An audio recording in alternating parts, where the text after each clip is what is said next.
It's just nothing like seeing 2 literal months of work end up in the garbage. True. Actually, physically, end up in the garbage. Yep, it's a little on the nose.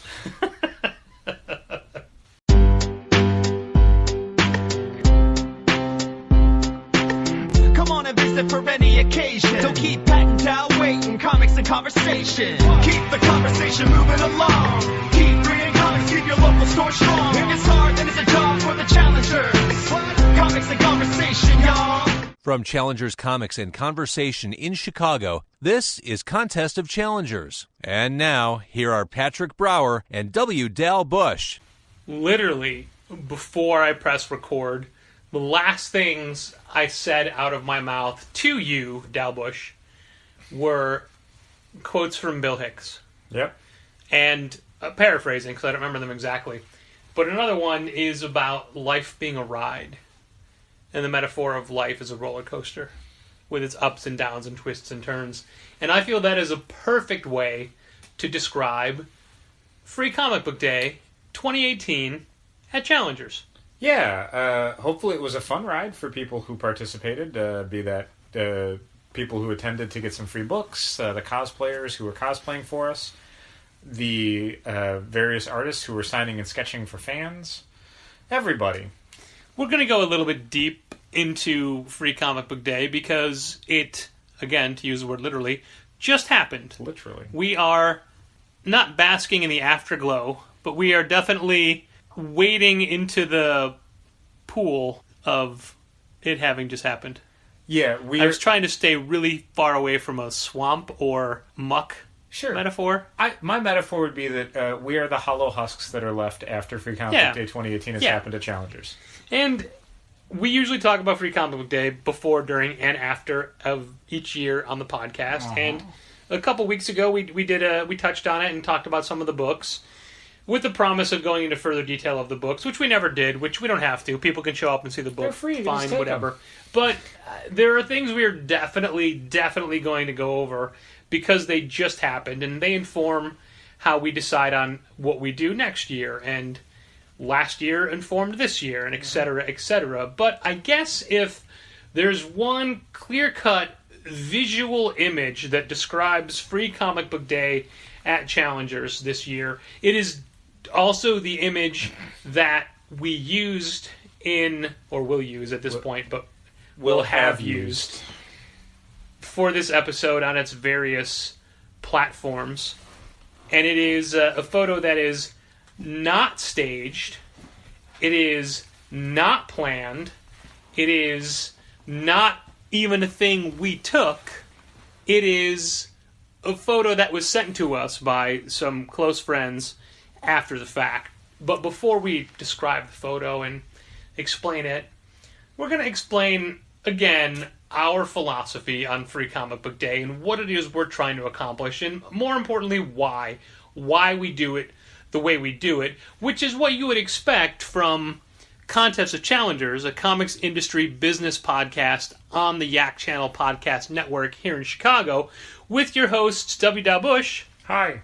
And myself, Patrick Brower. We divine to give you insights into how we run our business, and this is a prime example of that. It is customary for us, and for most stores now, for Free Comic Book Day, to have a lineup of artists who are signing and sketching for the patrons of the day. And this wasn't always the case. This is, correct me if I'm wrong, was this 17 or 18 for Free Comic Book Day? First year of Free Comic Book Day was 2002. Okay. So, however many that would be. Minus 18. Plus 1. So 17. 17. Even the first couple years of Challengers, Free Comic Book Day was a different beast. A lot of people would come in and get free comic books and stuff, but it wasn't until, I want to say, like our third or fourth year, maybe our fourth year, where suddenly it exploded. For the first time ever, there were lines around the block, and by that I mean around the corner, not like around our block. Not rocking, not the entire block. Sure. But people waiting, and it happened for everybody. Everybody in Chicago had that same thing that one year, and then it kept going. Mm-hmm. And it was so much bigger, and it just grew and grew. And every store now has cosplayers and artists and creators and whatnot. But literally every free comic book day that I've ever been a part of, my goal, and then Challenger's goal, is to have people at the store who actually have free books available that you can get when you come to Free Comic Book Day. So not only do you get a book you may have never heard of, you get to meet somebody who did it. You get to get them to sign your book and maybe give you a sketch as well. And it's always been important to us to do that because we're trying to really give you an experience. And a lot of stores have people signing and sketching, but you'd be hard-pressed to know who those people are. They're local creators for a lot of stores. Because honestly, if you look at it, there's 50 official Free Comic Book Day books. There's not that many creators to go around to the 3,000 stores that participate or whatever. It's less than 3,000, but you get my my meaning. So people have to be creative and do things. And we have as well. If we can't get somebody, 2 years ago, we made our own free comic. That's true. We had the folks at 4 Star Studios and Luke Smarto write and draw a book that we paid to get printed up and we gave away. And that was such a, that's a unique experience for people. Like, you can only get this from us. Right. And then this year, where we didn't necessarily have somebody who had a free Comic Day book, we picked people who we could get books to give away, specifically for the benefit of this story. Ryan Brown, currently from Image's Curse Words and formerly of God Hates Astronauts, and Steve Lieber, currently of The Fix from Image and formerly of Superior Foes of Spider-Man from Marvel. We picked them because Image Comics had their Image First dollar comic line for The Fix #1, and they then announced one for Curse Words that came out a week ago. So we said, great, we can stock up on those. Those are dollar books, not Free Comic Day books, and Free Comic Day books, as you all know, cost us money. We have to pay for them. They're not free. They're free to you. They're not free to us. And they vary in price from like 26 cents a piece to 76 cents a piece. The dollar books we get from Image fall in that range for the cost to us. So last year we had Matt Kent, and we ordered hundreds and hundreds of copies of XO #1 to give out to everybody. And this year it was more than that for each Curse Words and The Fix. And while we have limits on what you can get from the free merchandise stock in the store, the books that we're handing out for the creators who are signing don't count toward that. So you can get 5 free comics when you come to Challengers for Free Comic Book Day, but you also get some for being in line. And this year there were no specific kids books that, well, there was DC Superhero Girls, and then we had some other stuff. We had like a World of Krypton book that we'd gotten, and some stuff that we tucked aside, so kids in line get something as well. But specifically, those books don't count toward the ones you're getting. So you get a free Fix, and you get a free Curse Words, and you're told, hey, Ryan Brown and Steve Lieber are in Challengers signing and sketching. So this picture that we were sent was from people who had been at Challengers, and then went up the block to City North, I assume to see a movie. Mm-hmm. That's what you do at City North. Gotta be. And it was a photo of a trash can right outside the movie theater, and right on top of the trash can, right on top of the trash pile in the trash can, was The Fix #1 and Curse Words #1. Yeah. Somebody had gotten these free books, carried them a mile and a half up the block, 2 miles, whatever it is. What is it? You've walked it before. Sure, let's say 2 miles. 2 miles, and then just thrown them away. Yeah. And at first, you would think I'd be mad at that, but I thought it was great. Really? In fact, I sent it to both Ryan and Steve, who were right there, and I think Steve's already posted about it. Oh, jeez. But to me, it kind of encapsulates what Free Comic Book Day is, because it's a thing that we do a ton of work for, and we think it has tremendous meaning and value, but people get out of it a completely different thing than we want them to. Okay. And to some people, it's just a waste of time. Mm-hmm. Well, one of the things that we talked about this year, as far as like prep work for 2018, was last year we did a quarter sheet flyer giveaway. which listed upcoming events at the store. So like, hey, you're here for Free Comic Book Day, first weekend in May. Here's some stuff we've got coming up in May and June that you also might want to check out. Artist signings, parties, events, whatever stuff. we had, yeah. Something for everybody. And you had asked if we were going to do another one of those this year, like if I was going to print one up and get it cut up.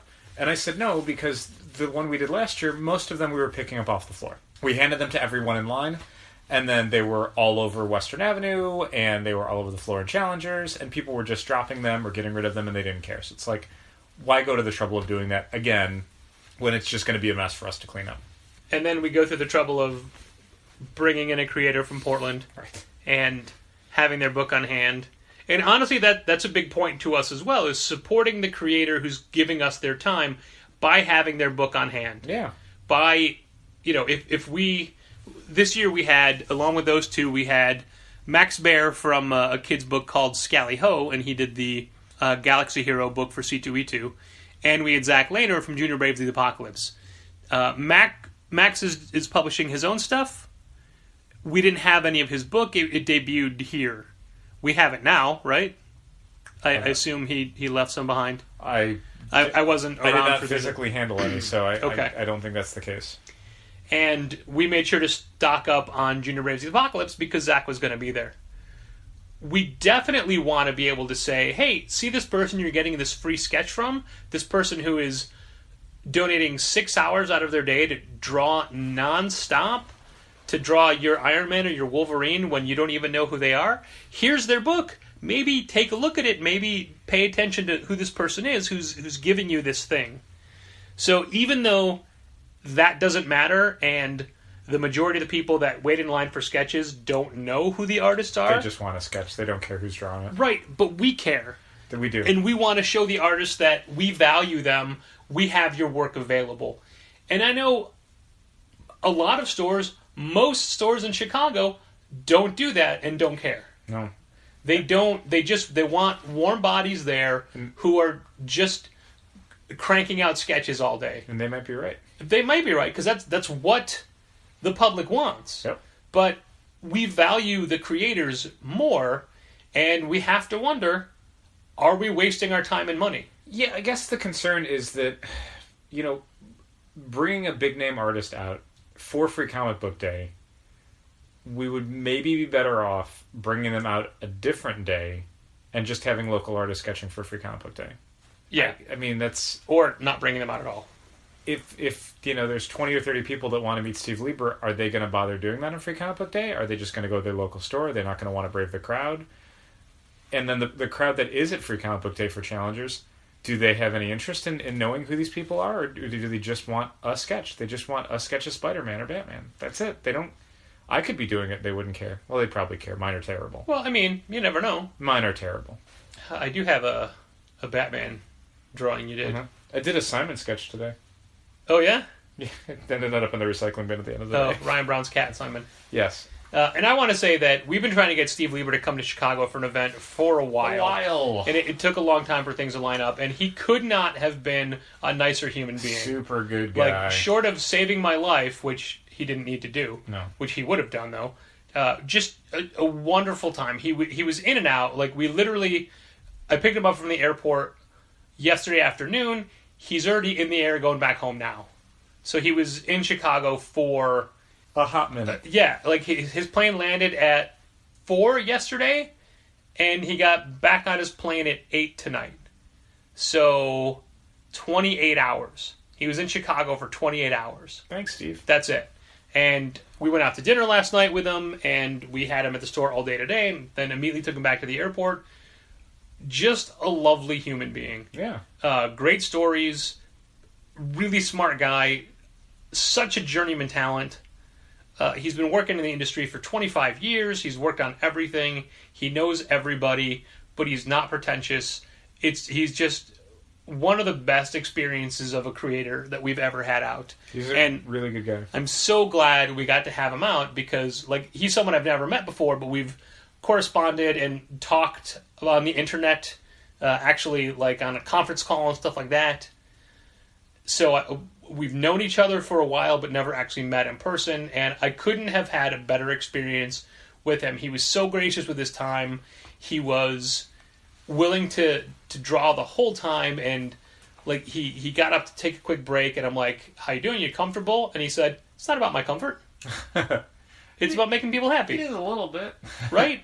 But willing to do, like, never...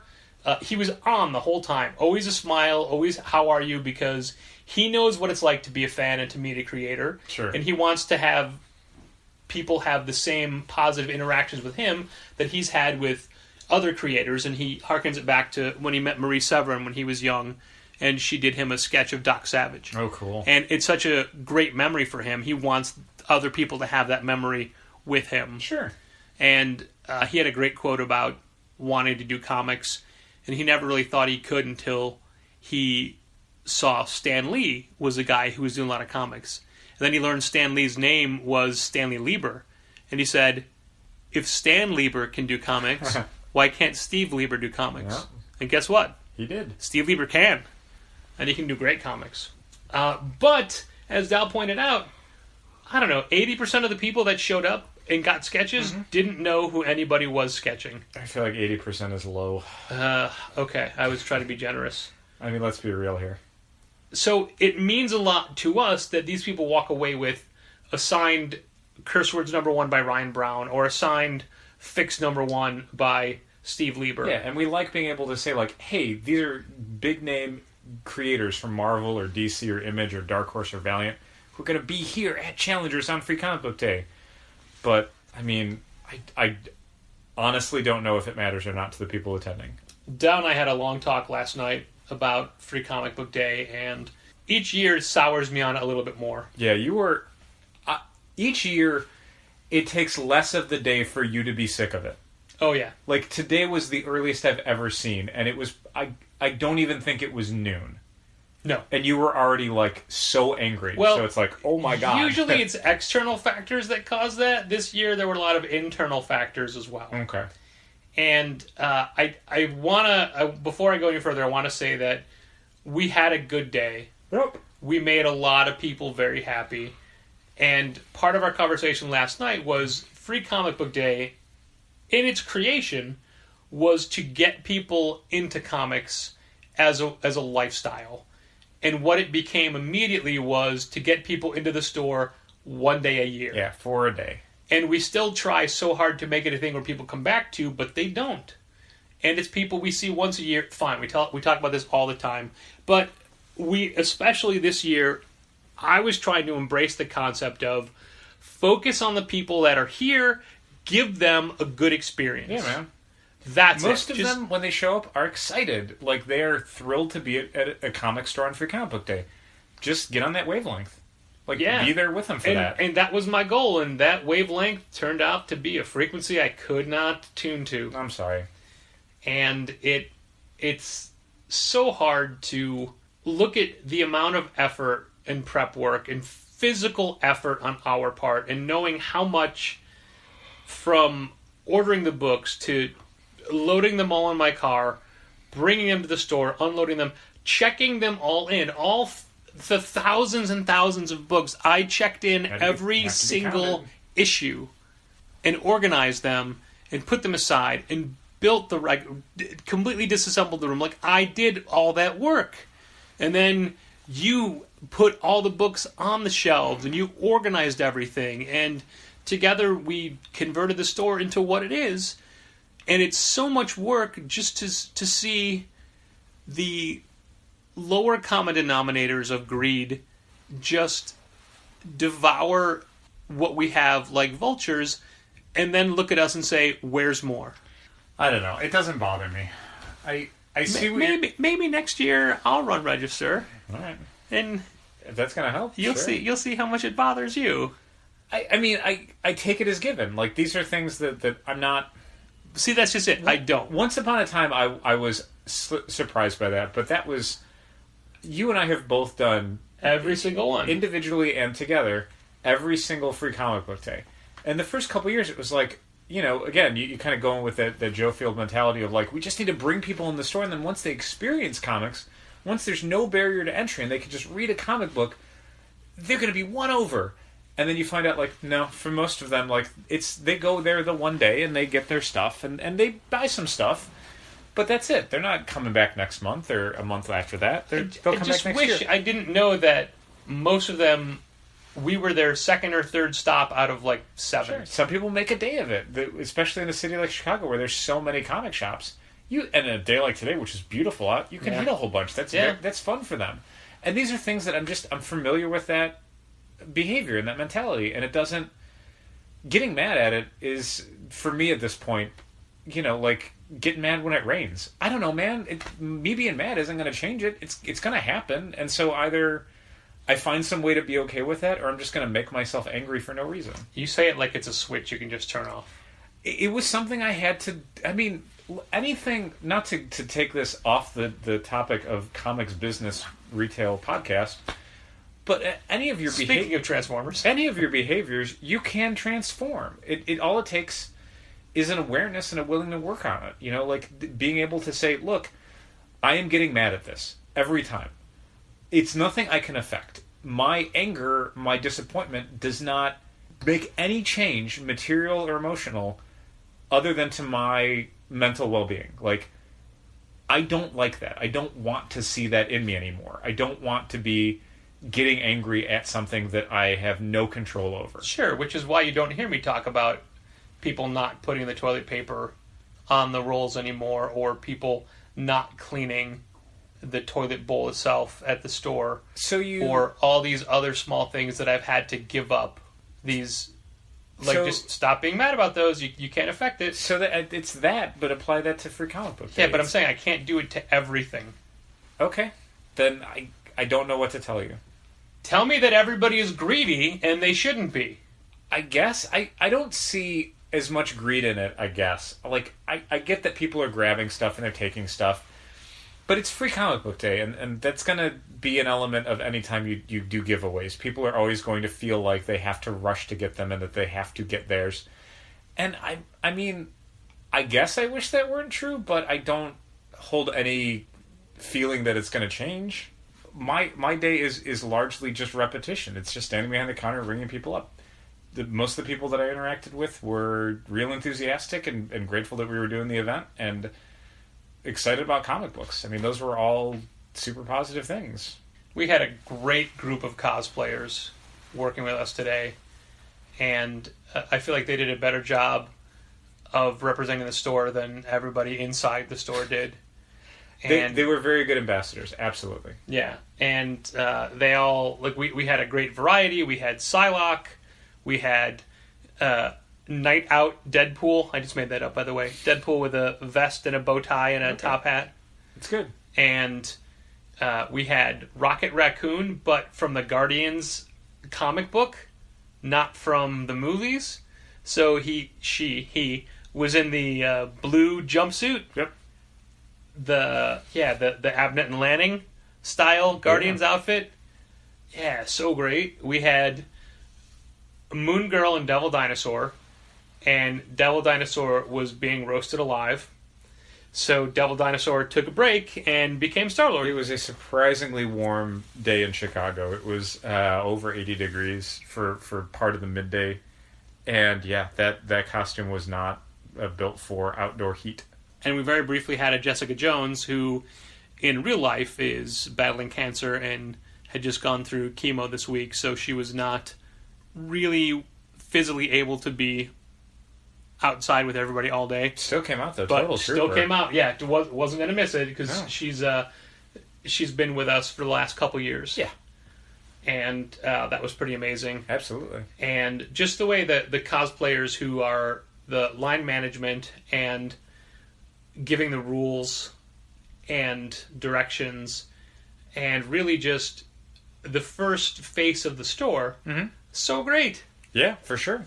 They were so wonderful and so happy to be there. Yeah. And I feel bad because I don't want to burn our cosplayers out, and we've been using the 4 of them for the last couple of years. Yeah. And I know there's going to be a point where they can't do it anymore. Right. So I'm glad we had a few new ones this year that we could probably get a couple of years worth of use out of. Yeah. And there were some that we used a couple of years ago who Man, I wish we still had access to Mike and Leo. For real. And there They were were great, there were some too. folks. There was a guy who'd come in a month ago and had come in a few times and did like Stormtrooper stuff and some other cosplay. And I was like, hey, like if there's anyone who wants to get in touch with us, like we'd love to do stuff with them for, Free Comic Book Day. And it was, everyone's just so focused on C2E2. I'm like, hey man, after C2E2, just like let me know if anyone's interested. Full month later. Yeah, and then nothing happened. We had a guy show up who we didn't know, and he brought a full droid. Yep, astromech droid. An That's R2 unit. An R2 astromech. Astromech is the classification? Type of droid, yeah. Okay. It's an astromech droid. So R2 and astromech means the same thing? No, there can be other astromech droids that are not R2 units, but Okay. this was specifically an R2 body type, but it was part of the larger.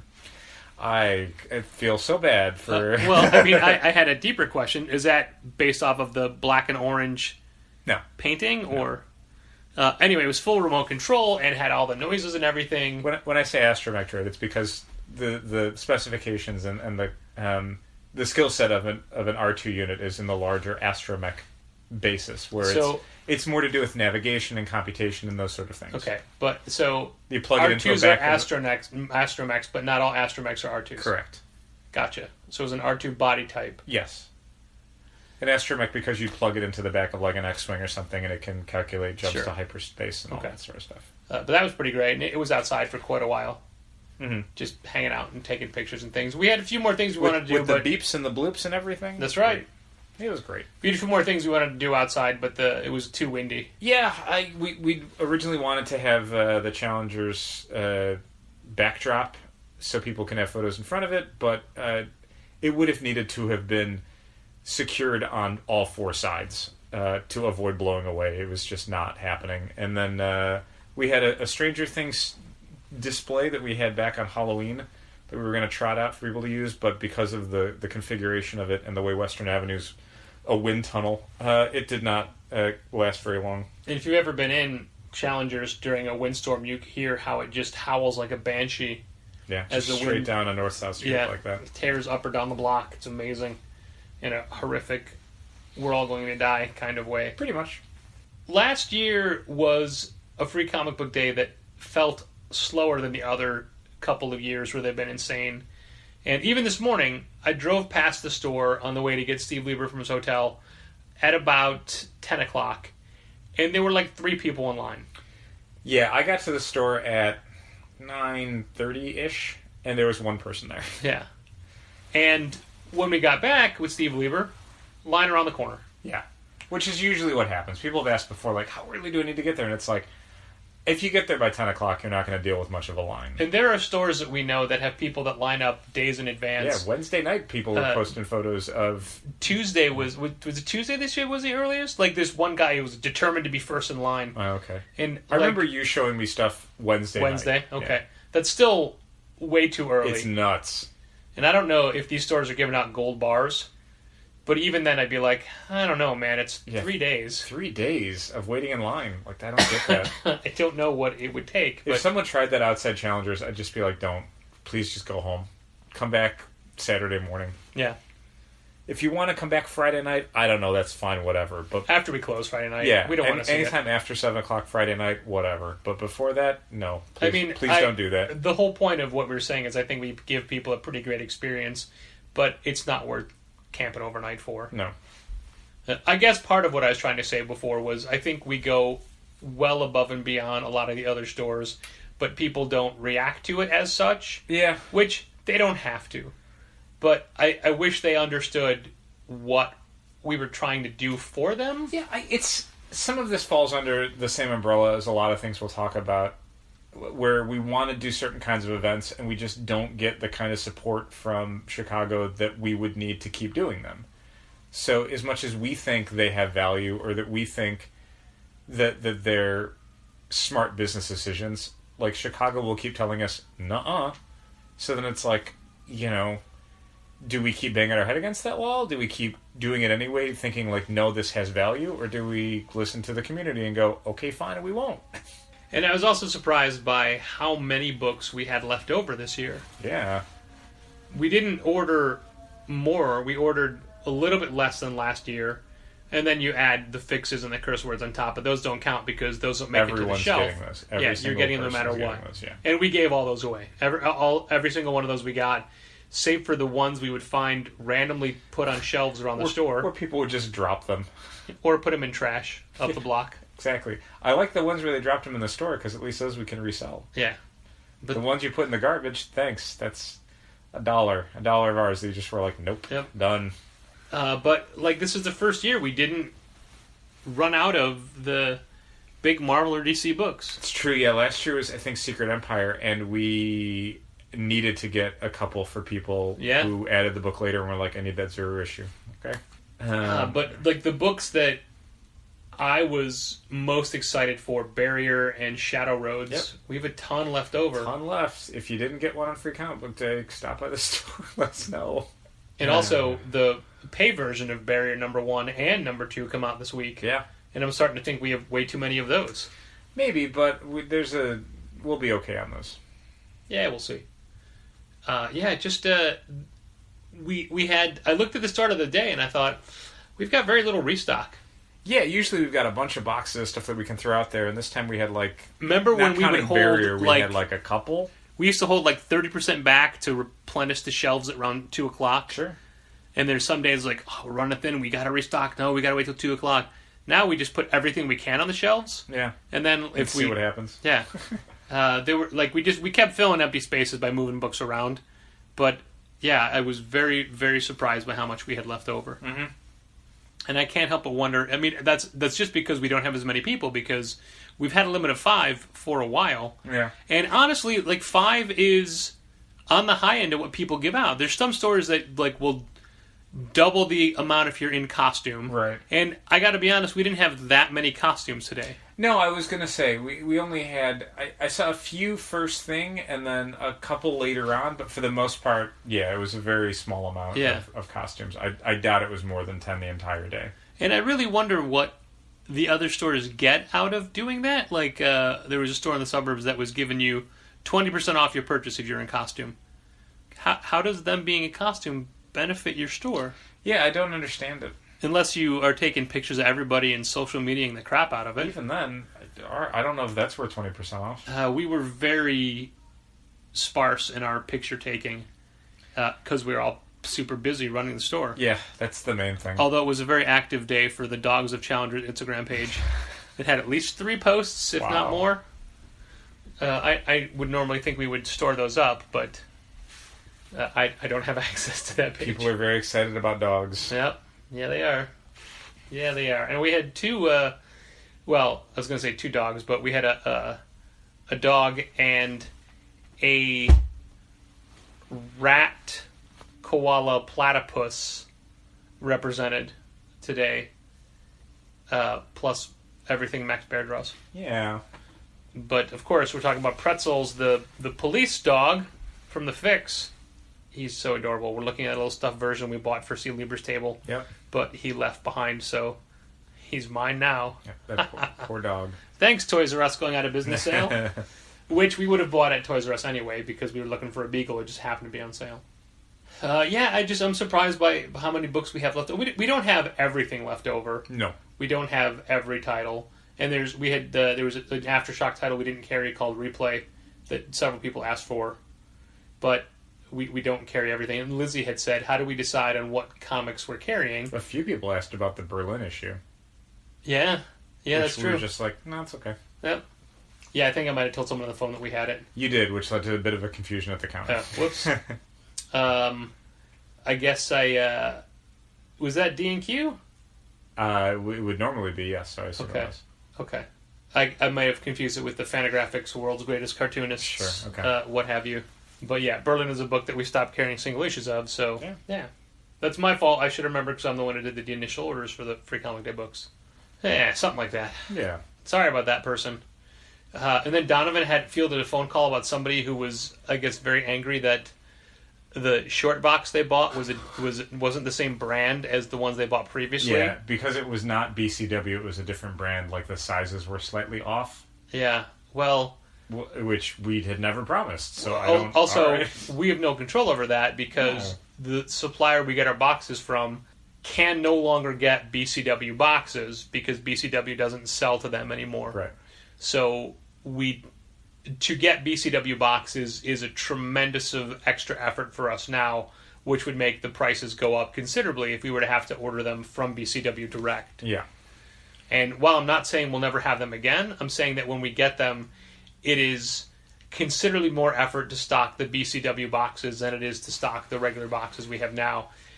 Acknowledging that the BCW boxes are better. Mm-hmm. They come apart easier. They have barcodes on them. Just their perforation is better, but we can't get them. We can't get them easily. Yeah. So it's not a choice like, oh, we're going to move to an inferior product. No, we have no choice. We have, I mean, yeah. So that is, but that's with all the boxes we have. Mm-hmm. And honestly, like the in the past, there's a difference between drawer boxes and comic book houses, which are the BCW version of drawer boxes. They're different shapes and sizes by a little bit. Yeah. And I understand uniformity and whatnot, but I mean, a pile of boxes is a pile of boxes when it's right. said and done. It's true. I have no box loyalty to my collection and all the boxes I have in storage. Sure. It's whatever I have easiest access to. But speaking of boxes, and speaking of BCW boxes, we do have a new product in the store that I'm kind of excited about. And Dal Bush, if you'd like to grab it from the side right over there, people will be able to hear it in its glory. It is a comic book bin, is what they're called. And it is a hard plastic comic box that comes flat that you assemble, and it has a built-in divider that moves around depending on how full your box is, and it has an interlocking 2-panel top, and then it has what would you call those things that lock into stackable ridges, so you can stack them, I don't know how many high, and it also has slide locks to keep it locked when you're moving it around. Dad, what do you think of the construction of that box? It's pretty swanky. I think it's neat. They're expensive. They're like $25 a box. Even grooves for your fingers. Yeah, so you can carry. Wow. I don't know how they're going to bounce. They snap together, so I wonder what keeps them from the weight bottoming out. Mm-hmm. But I'm sure they've been tested. They've got an index card size, a vertical index size card holder on each side, so you can slide in a card that tells you what's in the box. Yeah, they're just sturdy and neat, and I don't know that I'd be able to. I certainly couldn't move my whole collection to them. No. And they're not good for us at the store for easy access for back issues, but for solid storage. Yeah, I mean, the main things that I can see someone using this for are either really high-end books that you want to make sure that they are in the most uncrushable format. Yeah, the most protected box you could possibly put them in. Or people going to shows. Like if you're someone who needs to bring a bunch of books to a show, this is perfect. Because you're only going to bring like one box to a show. You're not going to bring like 20 of these to You a mean show. as a fan who's got books to get signed, not I a mean dealer for who's fans. setting up. No, dealers do not need this as a solution. But fans that need to bring, 100 books for a bunch of different people they want to see an artist alley and get stuff signed, this is perfect. Especially because, at the very least, you set it down, you sit on it, now you're not standing in line, you're just sitting down. Yeah, right? I don't know if I'd sit on it. They but could take it.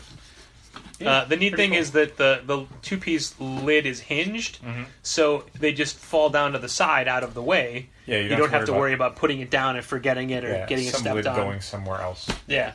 Yeah, no, it's very cool. Yeah, as soon as they came out with them, I'm very excited for these. I obviously want to have one for myself, and I want us to start carrying them. But the manufacturer, not the manufacturer, BCW is the manufacturer, the distributor we would use to get them didn't get them for a while. I had to wait until they got them, until I made the drive out to Arlington Heights to pick them up. Sure. And I realized the irony of saying, hey, look at this new BCW box that we have, when we just said, oh, we're not necessarily selling BCW small boxes or what have you. But we did bulk up on our, or replenish our supply of smaller half-size drawer boxes or house boxes. Yeah. And I also realized quickly what the limit of flattened boxes in my car is. and it is not as much as I ordered. Fortunately, some of the stuff was unavailable. That made it worthwhile. Good. But yeah, these comic box bins are pretty neat, and I like them. And we don't sell them assembled; they come in a flat box, which is easier to transport and whatnot. Yeah. And also, there are no directions. There is a link on the box that you have to go to a website to do it. But I mean, I figured it out. Yeah, it's not that many pieces, and it seems pretty intuitive. There's 4 sides, 2 pieces to the top, 1 piece to the bottom. But my advice to anybody doing it is you assemble one of the sides into the bottom and then do the other sides around the bottom. You can't put the bottom in last because the bottom locks into the sides. Okay. So you have to do a side, then the bottom, and then the rest of the sides. Okay. Then the top. I learned that the hard way. Uh-oh. And this would all make more sense if you actually were seeing this product in front of you, but as this is just audio, take my word for it. And Dal, your Batman video did pretty well. Did it? On the Instagram. I'm glad. And it got at least, 2 more pre-orders? 1, I think, so far. I thought it was 2. Somebody else expressed an interest, but they did okay. not pull the trigger. Well, make it 2, because I'm pulling the trigger. Okay. Yeah. I will take care of that this week. That'll be a thing you're doing. Yeah, I don't necessarily need to have one up because you have yours here in the studio. Yep. But someday. Yep. Plan for the future. And you know how things always go. Things always go back. Yeah, that's true. I meant to bring the Infinity Gauntlet today, but I didn't do it. No? I forgot. Already sick of it. A lot of things. Yeah. Speaking of the Infinity Gauntlet, I have seen Avengers a second time, and Dal has seen it a third time. Yeah. So anybody who listened to our Patreon exclusive episode about Avengers Infinity War, I've come around. I like it better. Yeah, I think once you can kind of approach it on its own terms, I think you'll have a better experience. Yeah. Yeah, we're not going to go into detail. No. This is not going to be 30 minutes on the latest viewing of Infinity War. We are now in May, so it's a new month, and what we like to do at the start of each month is to thank the patrons from our Patreon who are at the thank you level, and it seems there's more and more people all the time, which is pretty great. So, thanks everybody for that. Thanks. Thanks every Patreon patron for being a patron at any level, and I hope you've enjoyed the first of, I don't know how many Patreon exclusive episodes we did. So many movies coming out now. For Infinity War. They won't just be movies, but movies are a pretty great way to... It's an easy way. Get a bonus episode. For sure. So at the thank you level on Patreon, of which we only have 3 levels. $1, $2, or $5. Okay. And the $1 episode, or $1 per month breaks down to a quarter an episode for the most part. But anyway, I would like to thank the patrons who are at the thank you level, including Jacob Sorelli, who I heard's name wow, that math in words what poorly construed. Now I'm broken. Free Comic Day has broken me. Okay. My point was going to be that Jacob is also a supporter of the off-panel Patreon account and also at the thank you level. Somebody likes hearing their name on the podcast. While I am a pledger also of off-panel. I'm not at that level. Oh, okay. Not at that level. So, Jacob Sorelli, Robert Lane, Morgan Kaiju Perry, George Brower, Artie White, Michael Romanenko, the entire Springham family, including Zero, Jose Villagomez, Tom Nagovin, Mitchell Davies, and Mike Lee. Thanks, everybody. Thank you for being a patron. And, this podcast has been around since the late 2009. Wow. So we've got 370 episodes. Uh-oh. If you feel like taking a trip back in time and listening to an old one, go ahead, give it a shot. If you like this, maybe you want to, and this is such a cliche thing to say, but rate, review, subscribe. All those things. Go over to iTunes, leave us a review if you like it. If you don't have to leave a review. That's fine. Every time we get a 4-star review on Google with no description, I just want to say, why? Where did that 5th star go? What did we do wrong? What would we need to do to get that extra star? I mean, literally any review that doesn't have a description, I'm curious, but especially when it's a lower rated one, which are so few and far between because, I mean, it's a 5-star store. It's a top 100 store. 24 karat gold store. I don't understand that. Did I say 24 karat gold at some point? Good times. This week, in the store, on Wednesday, not only is it the aforementioned Barrier number 1 and Barrier number 2, but a graphic novel that we've been anxiously awaiting for almost a full year now. From Oni Press, My Boyfriend is a Bear.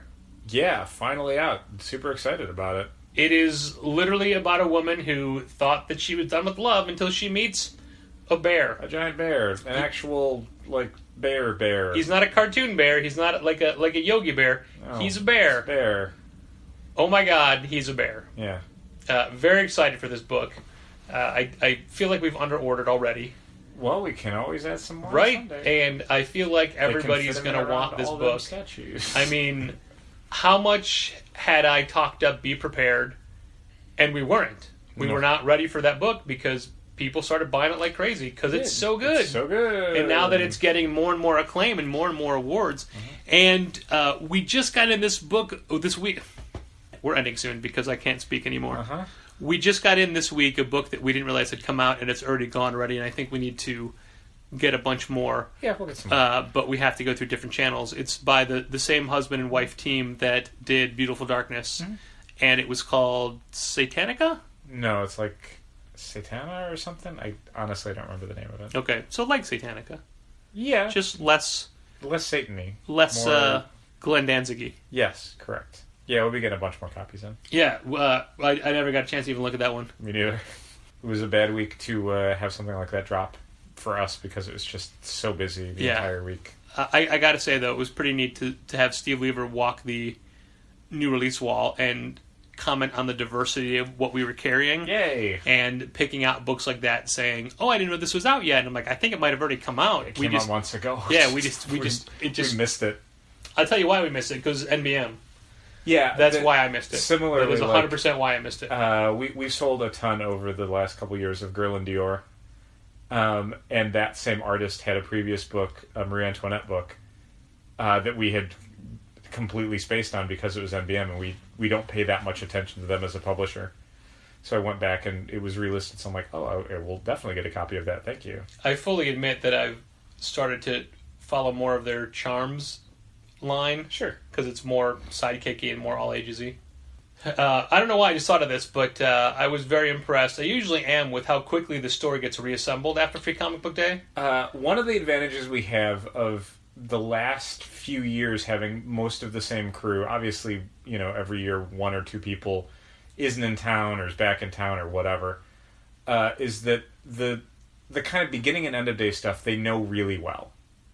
They know what they're supposed to be doing. They know how quickly to do it. And especially at the end of the day, everybody wants to get out of there. Everyone wants the day to be done because we're all exhausted. So they basically at 5 o'clock, people are closing up the lines, they're flipping the signs, they're locking the doors, they're pulling the shelves off, some quick questions of where does this go, where does that go? And since, you and I know where that stuff goes, it's very easy to go, oh, these are going to go here for now, this will go over here for now, let's just get it done. It was different for me this year because at 5 o'clock I had to leave immediately to take Steve Lever back to the airport. So Teardown had barely just started when we left. Yeah. And I went to the airport and straight back. And honestly, on the way to the airport, the road back was a massive jam, and I kept looking over. It was a solid traffic the whole way, and I said, Steve, look at that. That's what I got to come back in. It wasn't there. On the way back, it was a smoother ride than the way there. Everybody got where they were going. And I got back to the store. It was put back together. Everybody was gone. It was just you. And by the point you got back, I had been the only one there for like a good 20, 25 minutes. Wow. Yeah. And I was just... like, everyone did the major stuff and then the minor tweaking and putting small things away. I'm like, I can do this myself. Y'all can go. Like, once the sidekicks is put back together and everything outside is brought back in and things that were shelves that we cleared off to accommodate for Comic Book Day stuff were then put back, everyone can leave at that point. Nothing needs them there for it. Well, I hope you had a great Free Comic Book Day wherever you went, dear listener. Wherever store you were, whatever part of the world. Pro wrestler Christopher Daniels had said that he's in Germany and he's going to miss out this year. And he'd said people should go to Challengers, Collector's Paradise, and Comic Bug, because those are the stores he frequents. But somebody said, "You're still on Earth. You're in Germany. Yeah. They've got free Comic Book It's Day. a worldwide event. Yeah." There's stores in Germany. To as we were ramping up, reminding everybody who was in this week, hey, it's free Comic Book Day. Anybody said, I'm going to be out of town. Still free Comic Book Day. Wherever you are. You can go to a store there. FreeComicBookDay.com. They'll tell you where to go. It's not just Challengers, it's everywhere. Yeah. Just Challengers would be something like our Adventure Time event coming up on June 2nd, which is a Saturday at 5 o'clock. We're going to have over 100 different sketch covers from Adventure Time. And in fact, we're going to be getting those in the mail pretty soon to put up ahead of time. Cool. And every cent of the money raised from the sale of these covers goes to the Hero Initiative. And the best part about the covers we're getting, they're all packaged in top loaders that are already labeled with who it is and how much they cost. Yay! So all we have to Hero do, Initiative. it's literally just going to be building grid and alligator clipping them all to the grid. Okay. It's going to be, I mean, it's a lot. It is over 100 covers. Yep. For this event, we will have some of the contributors like Gene Ha, Jenny Frizen, Tim Seeley in attendance. Cool. And Jeffrey Brown may or may not be there, but in his stead, he's already given us 10 brand new sketch covers he did just for this event. And again, the money from that will go to the Hero Initiative. Yeah, featuring all of your favorite characters from Adventure Time, like Steven and Garnet and Rigby and Amethyst? Snoopy. Oh. All of them. All of your favorite Adventure Timers. Yay! That is Saturday on June 2nd, and we will have adult beverages, and we will have... we're trying for cosplayers, but we're kind of cosplayed out at the moment. And a lot of our That's a good way of putting it. go-to cosplayers are all busy that day. Sure. As you all know, Taylor Swift is in town that night. So she will not be at the store. She will be at Soldier Field. Otherwise, Right. if it hadn't been for that, Right. And she also, would definitely have been there. the How Did This Get Made podcast is in town for multiple live recordings. So that is, those two events literally are more than half of our employees. It's true. Including me. Including Patrick. And that'll, that's some of our go-to for the Adventure Time cosplayers are those people. Yeah. But we'll figure it out. It'll be a good We'll night. have other It'll stuff. still be a lot of fun. What time is it? Adventure Time. Oh, I thought it was 364 more days till Free Comic Book Day next year.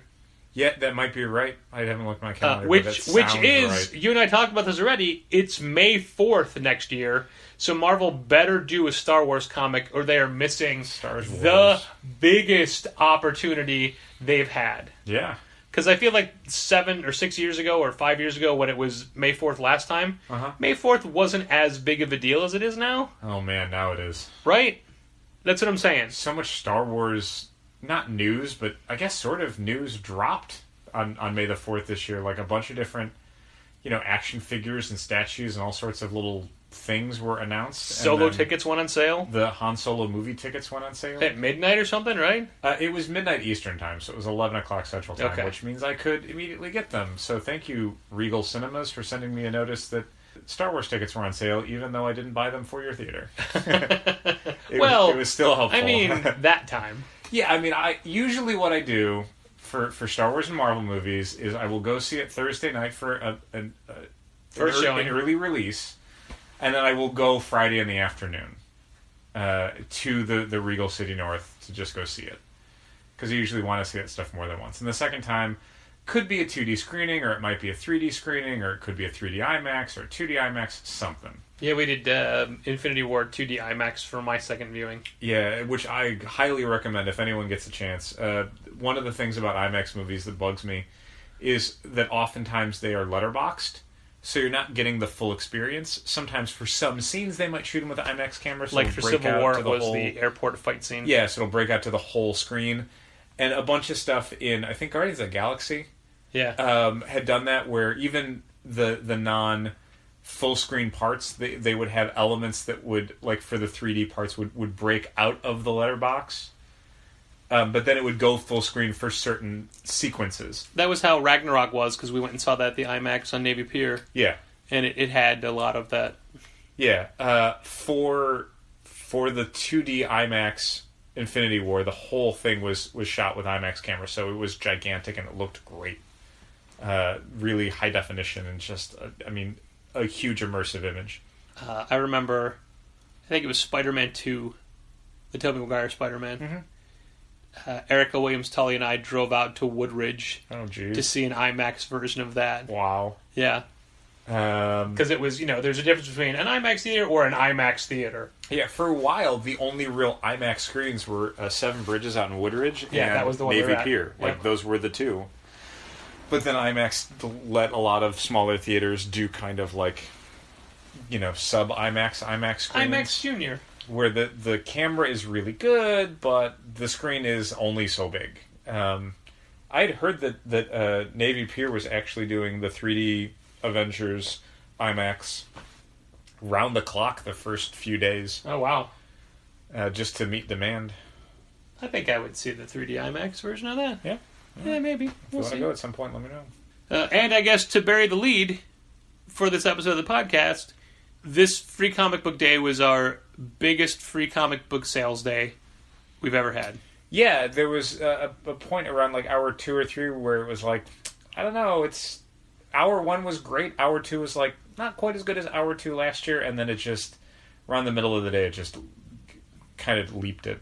So, yeah, it was really good. So, to me it was down to the wire, but you had hour-by-hour breakdowns. I did that last year, and it helped me a lot, because otherwise you're looking at these numbers and you're I don't know where we're at. I don't know what a day is supposed to be like this, because it's been a year and I forgot my memory of last year was wrong. I thought we did basically what we did this year. I thought we did that last year. Mm-hmm. And when I looked it up at the end of the day, I'm oh no, it was different. Okay. And then we beat it by $600. Yeah. Something like that. Yeah. Which each year we're I can't believe we've gone up. It's impossible to believe that, but we did. Yeah. Now, if it wasn't for Rick and Morty Day, this would be our biggest day ever. Sure. But it's our biggest free comic book day, so our second biggest day ever. For sure. So, thanks, everybody. And even though the beginning of this podcast may have been sour, these wounds are fresh. Yeah. They still hurt. And I think Free Comic Book Day still has a ton of value. It may not be the event that we want it to be, and it may not engage people in the way that we would like it to, but just in a basic dollars and cents, smiles and frowns way, I think it's definitely a positive event. It's just nothing like seeing 2 literal months of work end up in the garbage. True. Actually, physically, end up in the garbage. Yep, it's a little on the nose. Well, we didn't. It was just a picture, so we didn't have to smell it. No.